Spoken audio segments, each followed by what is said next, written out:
Mesdames et messieurs, bonsoir et merci de votre fidélité de suivre ce journal. Visite cet après-midi des premières dames sur le site du Salon de l'agriculture, de l'hydraulique et de l'élevage, la toute première édition. Elles sont allées apprécier les résultats de l'initiative 3N par la même accompagner et soutenir les producteurs nigériens. Mamoudou Idrissa Mega et Youssouf Suleiman. 3, 2, 1, 0. Ouvert le 6 mars dernier au palais du 29 juillet, cette troisième journée du Salon de l'agriculture, de l'hydraulique et de l'élevage a été consacrée à la visite des premières dames, Haji Aïssata et Dr Malika, accompagnées de l'épouse du Premier ministre et du ministre de l'Agriculture. L'objectif du salon étant de booster la productivité agricole au Niger, l'une des bases essentielles du programme de renaissance du président de la République.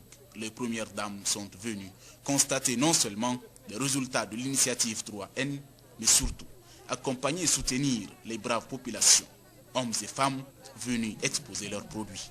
Stand par stand, durant 2 heures d'horloge, les 2 premières dames ont parcouru, sans s'en lasser, les locaux du palais du 29 juillet, appréciant ainsi les expositions. Il faut le dire, l'agriculture et l'élevage nigérien, dans toutes leurs formes et leur splendeur, ont été exposés au cours de cette première édition du salon. Et les premières dames en ont été plus que satisfaites. Le mot d'ordre, les Nigériens nourrissent les Nigériens est bien passé. Et vraiment, nous avons eu le plaisir de constater que les produits, non seulement les Nigériens arrivent à produire des produits de qualité, mais en plus, nous avons des produits transformés de qualité qui sont. Il y a aussi, on voudrait juste vous dire qu'on les encourage, on les félicite beaucoup. On a vu les exposants, c'est vraiment formidable. Et comme l'a dit Hajia, c'est une réalité les 3 heures. Et nous encourageons énormément les exposants. Nous encourageons le salon aussi. Aujourd'hui, c'est le premier salon. Nous espérons que ça va continuer. Inch'Allah. Cette première édition du salon de l'agriculture, de l'hydraulique et de l'élevage prendra fin le 9 mars prochain.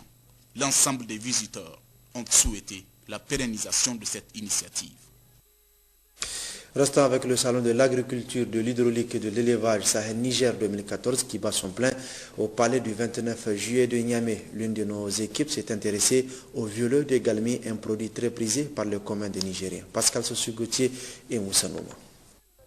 La première édition du Salon de l'agriculture, de l'hydraulique et de l'élevage Niger 2014 cadre parfaitement avec cette idée du président de la République Souf Mahamadou, celle de faire la promotion des différents produits nigériens afin de venir à terme de l'insécurité alimentaire.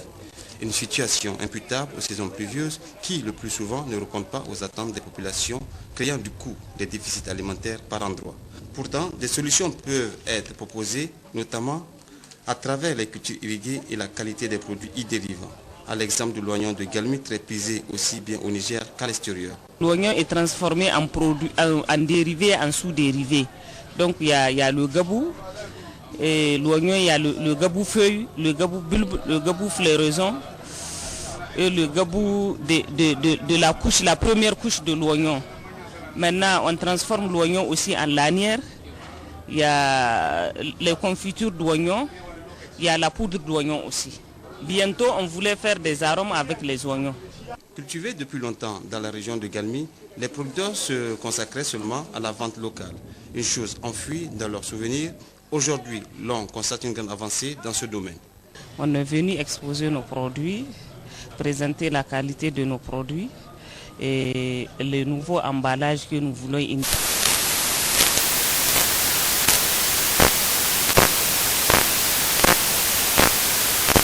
Bio, c'est-à-dire de l'oignon qui ne contient pas des engrais.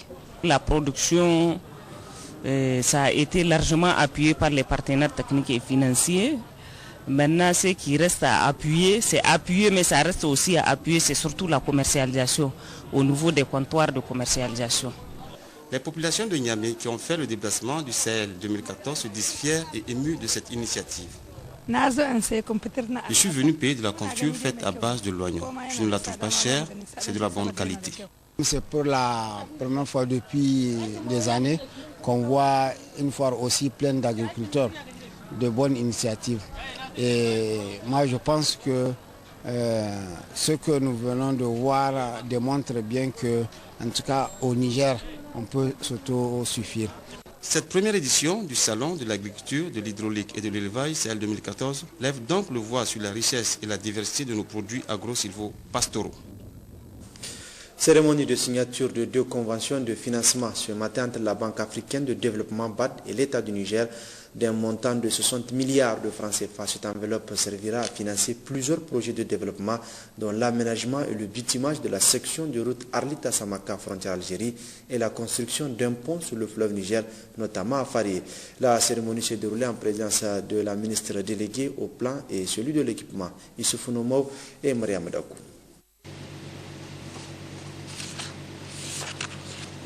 Cette signature et cet échange de documents entre le ministre d'État, ministre en charge du plan et le directeur des opérations pour l'Afrique de l'Ouest de la Banque africaine de développement BAD viennent confirmer le soutien de cette banque au Niger, notamment dans le cadre du financement de 2 grands projets de développement, à savoir le projet d'aménagement de bitumage de la route Arlit-Samaka, frontière Algérie, et celui de construction d'un pont sur le fleuve Niger à Farié dans la région de Tillabéri.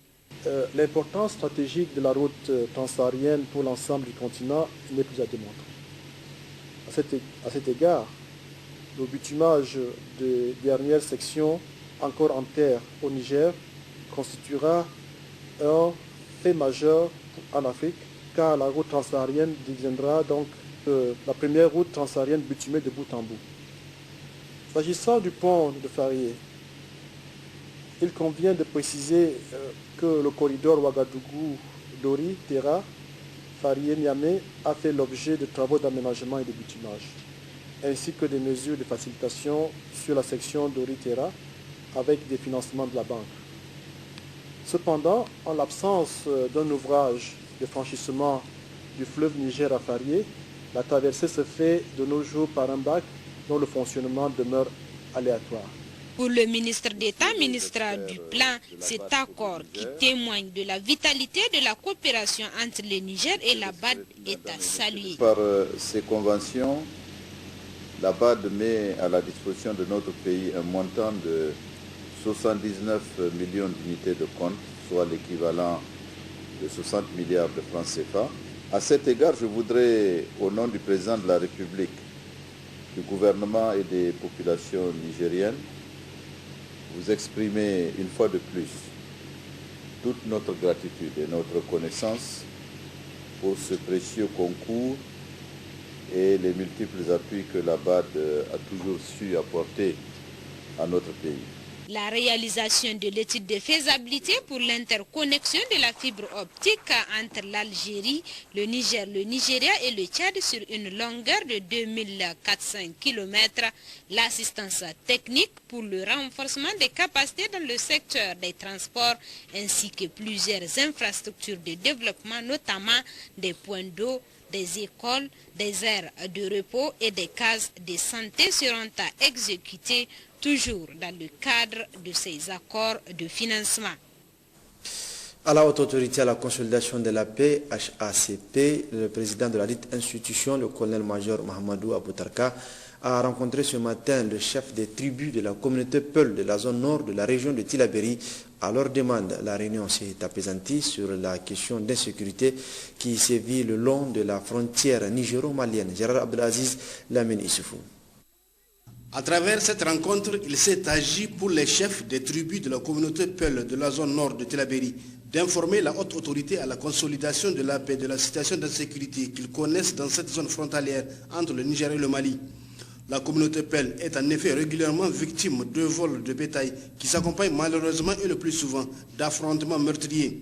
Le président de la haute autorité à la consolidation de la paix s'est réjoui de cette marque d'estime à l'endroit de l'institution qu'il dirige avant de rappeler les efforts déjà consentis dans cette zone par l'État pour améliorer la situation. Vous savez tous que le président de la République attache beaucoup d'importance à la sécurité et à la quiétude.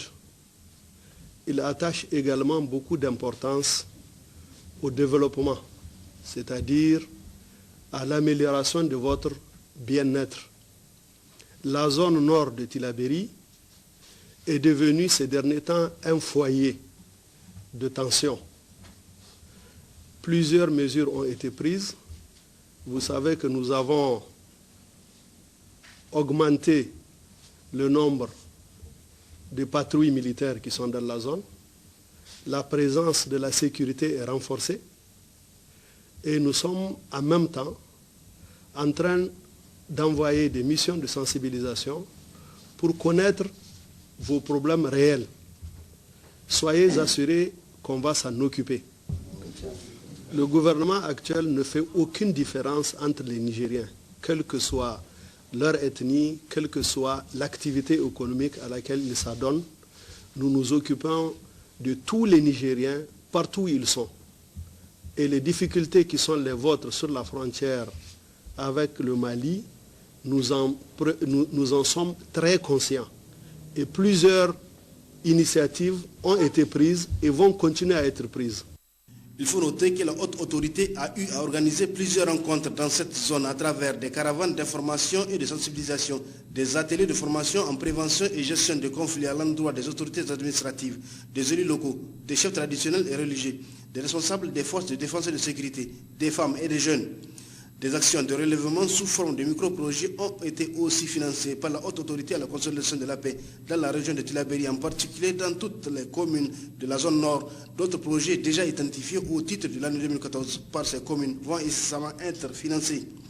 Il faut dire que la haute autorité a mis un accent particulier sur le développement à la base et la réinsertion socio-économique des jeunes. Toutes ces actions ont de manière très significative contribué à apaiser le climat d'insécurité récurrent dans la zone.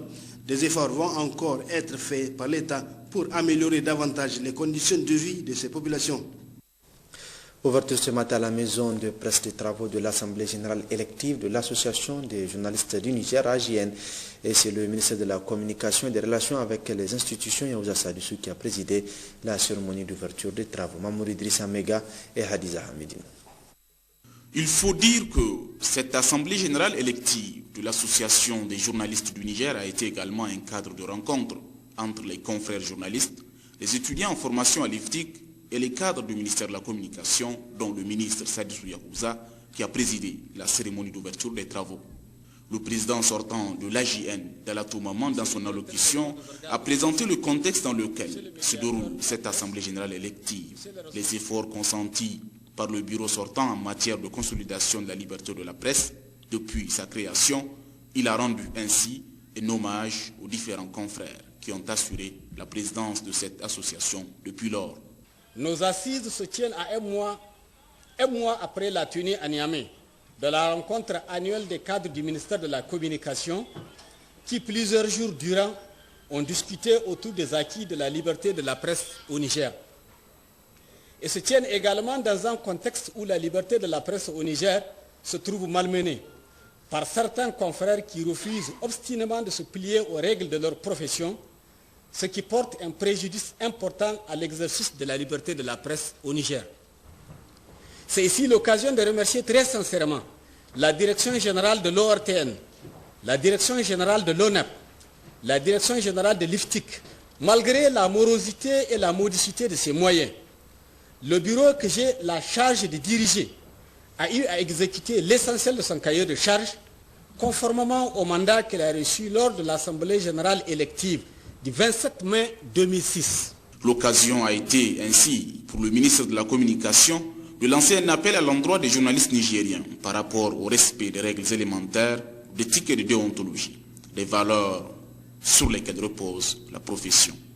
La presse nigérienne doit jouer un rôle véritable dans la construction d'une nation démocratique et de droit, tâche à laquelle s'attelle le gouvernement sous l'impulsion du président de la République, son Excellence Issoufou Mahamadou, et du Premier ministre chef du gouvernement, Brigitte Raffini. Pour ce faire, vous devez vous départir de la légèreté dans le traitement de l'information pour ne donner que l'information vraie et utile.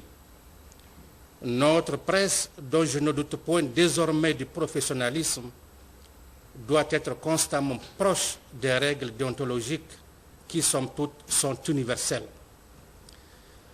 La dépénalisation du délit de presse garantie par l'ordonnance 2010-035 du 4 juin 2010, loin d'être une licence à tout dire et à tout écrire, doit faire appel, à notre sens, de responsabilité.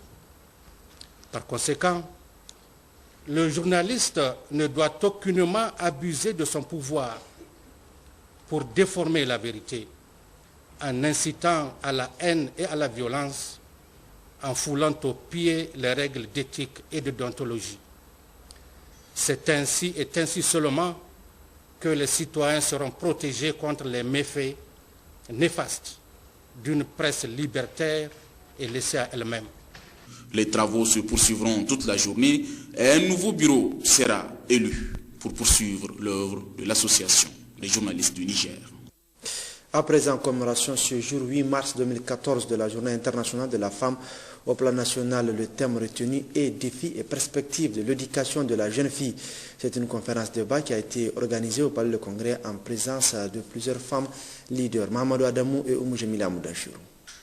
Célébrer tous les 8 mars de chaque année, la Journée internationale de la femme est une occasion de dresser un bilan des progrès réalisés et d'appeler à plus d'engagement des femmes au processus de développement de leur pays. Au plan national cette année, le thème retenu est intitulé « Défis et perspectives de l'éducation de la jeune fille ». Les défis et perspectives de l'éducation, c'est que c'est une préoccupation nationale.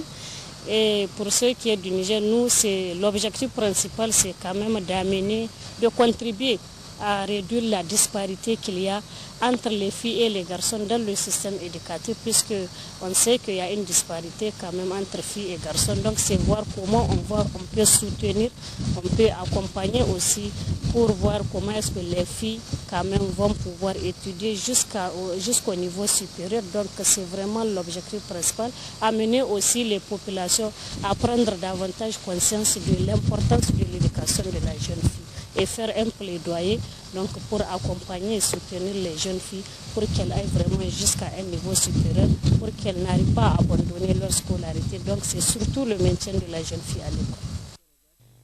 Bien qu'il y ait un important effort dans la scolarisation de la jeune fille, on enregistre néanmoins une disparité entre scolarisation de la jeune fille et celle des garçons. Quand on fait une analyse des efforts fournis en termes d'action, pendant les 20 dernières années, nous allons constater que le taux TBS, qui est un indicateur d'accès, a évolué de façon générale. De 37%, on est arrivé en 2012 à 79% de taux brut de scolarisation. Mais c'est qu'il faut constater aussi le taux de scolarisation des filles qui était à 30% en 2000 et aujourd'hui il a atteint 70,7%. Ce qui est un effort considérable. Mais ce qu'il faut regarder, entre les deux périodes-là, en 2000 par exemple, le taux brut de scolarisation de filles, je disais, il était de 37%. Celui de garçons était de 45%. Vous avez une différence de 15 points de pourcentage, disparité entre filles et garçons. Aujourd'hui, en 2012, nous avons environ 79% taux de scolarisation nationale. Nous avons 70,7% comme taux de scolarisation des filles, alors que le taux de scolarisation des garçons est aujourd'hui de 87, je disais, 8%, soit un écart de 17 points, de pourcentage. Alors, la préoccupation, c'est que pendant ces 20 ans, on n'a pas pu réduire l'écart entre le taux brut de scolarisation des filles et le taux brut de scolarisation des garçons, avec tous les efforts qui ont été fournis par l'État, par les différents partenaires. Cette conférence débat a été organisée par le ministère de la Promotion de la Femme et ses partenaires en collaboration avec les acteurs de la société civile, les structures syndicales et étatiques. Restons dans le même cadre. La mode était à l'honneur hier au Palais des Congrès de Niamey à l'occasion de la Journée internationale de la femme sous le thème « Femmes piliers du développement artisanal et culturel au Niger ». Nombreux sont ceux qui ont pris part à cette grande soirée de gala organisée par Hadi Line Création. Les membres du gouvernement y étaient également. Abdourazak Amadou et Bachir Rabou.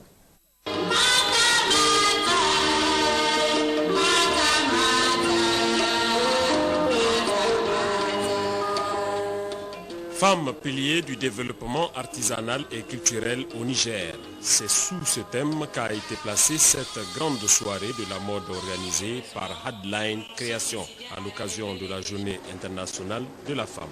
Une soirée riche en couleurs accompagnée par de nombreux artistes nigériens et le grand humoriste ivoirien Gohou Michel invité pour la circonstance. Cette fête de la mode nigérienne qui est à sa 2e édition connaît aujourd'hui un succès éclatant. Je me réjouis de cette occasion, d'autant plus que l'événement se rapporte au secteur de l'artisanat à travers la mode qui elle-même est une activité du domaine du textile-habillement. En effet, le textile-habillement est la branche d'activité qui occupe le plus grand nombre d'artisans du Niger, dont plus de 60% des femmes. L'on note la présence des membres du gouvernement et de plusieurs invités. À l'affiche concours de danse traditionnelle, défilé de mode présenté par la création Headline. L'une des raisons fondamentales qui sous-tendent une telle manifestation est assurément l'engagement de notre jeunesse et sa prise de conscience à préserver la richesse et la diversité de nos valeurs culturelles. Mesdames et messieurs, convaincus du rôle incontournable de la culture dans le développement socio-économique des communautés, les plus hautes autorités de notre pays, au premier rang desquelles son Excellence M. Issoufou Mahamadou, président de la République, chef de l'État, ont placé la culture au rang des priorités majeures afin qu'elle soit une arme privilégiée de lutte contre la pauvreté à travers l'organisation d'événements artistiques et culturels d'envergure nationale et internationale. Cette soirée a été marquée par la remise des prix aux différents lauréats du concours dans une ambiance conviviale empreinte de joie. Ce qui témoigne du leadership de la femme qui était à l'honneur à cette 2e édition. Je suis vraiment très heureuse de savoir que toute la population est avec nous, toutes les autorités sont avec nous, que les gens aient aimé et adopté ce concept, c'est une grande réussite pour nous. Si vous faites un tour, soit au Centre des métiers d'art du Niger, soit au village artisanal du Niger ou au Musée national du Niger. Si vous faites un tour pour voir tout ce que les femmes nigériennes sont en train d'entreprendre dans le milieu de la culture et de l'artisanat, vous ferez pareil que moi. En tout cas, si vous êtes soucieux de l'avenir, de ce que deviendra notre culture et de notre artisanat, et surtout de la jeunesse nigérienne. Ce rendez-vous culturel de premier plan a pris fin sur une note de satisfaction. Il relate aussi les rites et traditions de notre patrimoine culturel remontant à plusieurs générations. Et en prélude à la célébration de la Journée internationale de la femme, l'association RTL a fait un don hier de produits médicaux au service d'aide médicale d'urgence SAMU. Objectif ajouter son empreinte à celle d'RTL Niger en investissant dans le social pour venir en aide aux populations les plus démunies à travers des actions concrètes. Bachir Rabo et Maria Madakou. Dans les situations d'urgence, chaque minute compte et fait la différence. C'est conscient de cela qu'RTL Ladies, cette jeune association née de la volonté et de l'engagement des femmes d'RTL Niger, a assisté les populations les plus défavorisées du Niger à travers des œuvres caritatives, a décidé d'apporter sa pierre à l'édifice en dotant le service d'aide d'urgence médicale SAMU en produits pharmaceutiques. Monsieur le directeur de cabinet, pour financer le don en produits pharmaceutiques du SAMU, nous avons organisé le 29 mai 2013 un dîner de gala qui nous a permis de collecter des fonds. Dans un élan de solidarité et à l'occasion de la Journée internationale de la femme, l'association RTL Ladies va aujourd'hui apporter sa modeste contribution en produits pharmaceutiques au SAMU d'une valeur de 3 millions de francs CFA. Nous vous remercions tout particulièrement, mesdames et messieurs, pour être présents à nos côtés aujourd'hui, comme vous l'êtes dans toutes les situations, en vue de maintenir des services de santé de qualité au Niger. Ce geste des femmes d'RTL Niger est hautement salué par le ministère en charge de la santé publique. Et je crois que vraiment c'est un exemple à suivre. Et je profite encore une fois pour remercier RTL Niger pour l'encouragement et le soutien qu'elle a toujours apporté à cette structure qui ne cesse d'impacter positivement la vie des Nigériens chaque jour. Et donc, je crois que le SAMU, monsieur le coordinateur, vous allez utiliser ces produits à bon escient pour que demain, ils puissent encore vous donner d'autres. Il est à noter qu'à travers ce don, RTL Ladies n'est pas à son premier geste car l'association a déjà eu à doter plusieurs établissements scolaires en équipement et à secourir des centres de santé à travers des dons de sang et de matériel. Tenue à Niamey d'une conférence publique sur la lutte contre la discrimination liée au VIH-Sida sur le lieu du travail. Cette conférence s'inscrit dans le cadre de la célébration de la journée zéro discrimination. Issoufou Samela, Omojamila Moudachou. Cette activité s'inscrit dans le cadre de la célébration de la journée zéro discrimination au titre de l'année 2014. Elle a permis aux participants de discuter de la question de la discrimination liée au VIH-Sida en milieu du travail et de rechercher des pistes de solutions possibles. La discrimination en matière de VIH-Sida est un obstacle à l'offre de services par le prestataire et à l'utilisation des services par les individus, soit pour connaître leur statut sérologique, soit pour bénéficier d'un traitement ou apporter le soutien à des personnes infectées ou des familles affectées. Elle menace donc les efforts faits pour rendre les services plus accessibles et en fin de compte entraîne des pertes en ressources financières et le risque d'entretenir l'épidémie dans un pays. Le directeur exécutif de l'ONU-SIDA, M. Michel Sidibé, a lancé la journée zéro discrimination le 27 février 2014 à Beijing, en Chine, avec une grande manifestation, entre autres. La manifestation s'est terminée par la signature par plus de 30 dirigeants d'entreprises d'une promesse en vue d'éliminer la discrimination sur le lieu de travail. Ainsi, la gravité du VIH-Sida sur le monde du travail a amené les gouvernements, les organisations d'employeurs et celles des travailleurs à engager une lutte commune pour protéger les travailleurs.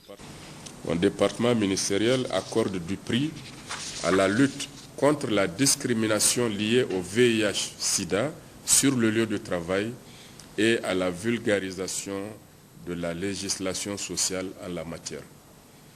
J'en veux pour preuve toutes les séances de formation organisées à l'endroit de plusieurs acteurs nationaux sur le thème de la lutte contre toutes les formes de discrimination sur le lieu de travail et les mécanismes permettant d'y faire face.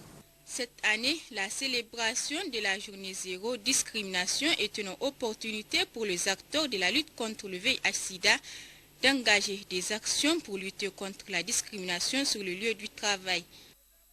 À l'intérieur du pays, les magistrats nouvellement intégrés dans le corps judiciaire ont prêté serment à Zender. C'était au cours d'une cérémonie qui s'est déroulée à la cour d'appel de la ville. Précision Ali Abou et Mariam Keta. C'est par ces conseils pratiques respectivement du représentant de la Chambre des huissiers, le représentant du barreau ainsi que la formule d'Hippocrate prononcée par le président de la cour d'appel de Zender que ces 9 magistrats ont prêté serment et renvoyé à l'exercice de leurs fonctions au cours de cette audience solennelle. Vous avez choisi de faire carrière dans la magistrature, une profession qui a le respect de tous les peuples nigériens et qui, dans ce monde tumultueux, lui inspire encore confiance. Seulement pour maintenir ce respect et cette confiance, les hommes et les femmes qui animent cette profession et dont désormais vous faites partie intégrante doivent faire preuve du courage dans la prise de leurs décisions, de la patience et de la tolérance à l'égard des justiciables qui en majorité sont analphabètes et ignorent encore le fonctionnement de notre système judiciaire, mais aussi et surtout être intègre et impartial, qualité première d'un bon juge. Vous pouvez faire du bien par une simple signature, vous pouvez casser une vie. Faites très attention à cela. Ayez toujours cela à l'esprit. Lorsque vous signez pour que quelqu'un aille en prison, il a derrière lui sa femme, ses enfants, sa famille, son travail et tous ceux qui travaillent avec lui, qui perdre immédiatement quelque chose d'important. C'est un pouvoir redoutable. C'est un pouvoir plus ou moins divin. Vous avez une arme redoutable entre vos mains. Nous voulons simplement, le barreau du Niger simplement vous dit de faire très attention aux actes que vous allez poser.